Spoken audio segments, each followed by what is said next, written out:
Beautiful, better. ഇതിന് എത്ര mark കൊടുക്കാമെന്ന് ചോദിച്ചു കഴിഞ്ഞാൽ 10-ൽ 10 സ്റ്റാർ കൊടുക്കുക. ഒരു ഫാമിലി സിനിമ എന്നുള്ള നിലയ്ക്ക് 10-ൽ 10 സ്റ്റാർ ഈ സിനിമയ്ക്ക് കൊടുക്കാം. അതുകൊണ്ട് എൻ്റെ പ്രേക്ഷകർക്ക് ഞാൻ പറയട്ടെ, നിങ്ങൾക്ക് ഒരു സിനിമ ഇപ്പോൾ കുടുംബമായിട്ട് കാണാൻ പോകണമെന്ന് തോന്നിയാൽ, കുടുംബമായിട്ടല്ല അല്ലാതെയും കാണണമെന്ന് തോന്നിയാൽ ധൈര്യമായിട്ട് ടിക്കറ്റ് എടുക്കാം. നിവിൻ പോളിയുടെ ഒരു കംബാക്ക് എന്നല്ല അതിനെ പറയണത്.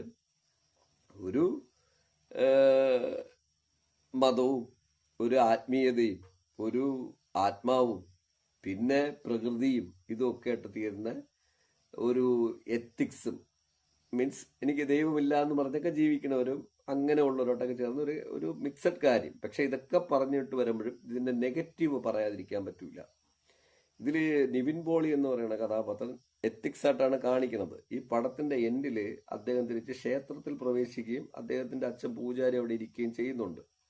പക്ഷെ ഇതെല്ലാം തന്നെ പലപ്പോഴും പടത്തില് ഒരു ഉയർന്ന ജാതി പറയുന്നില്ലേ എന്നൊരു ഫീലിങ്സ് എനിക്ക് ഉണ്ടായി. കാരണം ഇതിനകത്ത് ജനാർദ്ദന പറയുന്ന ഒരു കഥാപാത്രത്തിൽ പറയുന്ന ഒരു കാര്യം പറയാം.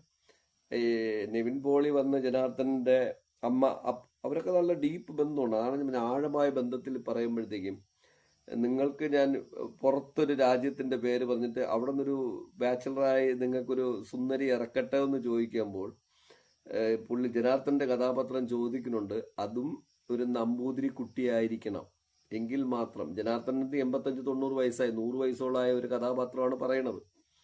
അപ്പോഴും 100ാമത്തെ വയസ്സിൽ ഞാൻ അതൊരു നമ്പൂതിരി കുട്ടിയായിരിക്കണമെന്ന് ആഗ്രഹിക്കുന്ന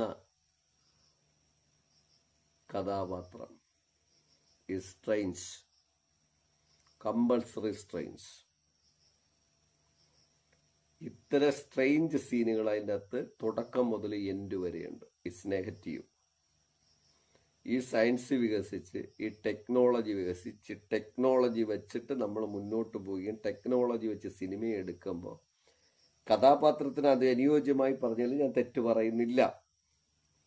പക്ഷെ അപ്പോഴും നമ്മുടെ ഉള്ളിൻ്റെ ഉള്ളിലുള്ള ജാതി, മതം,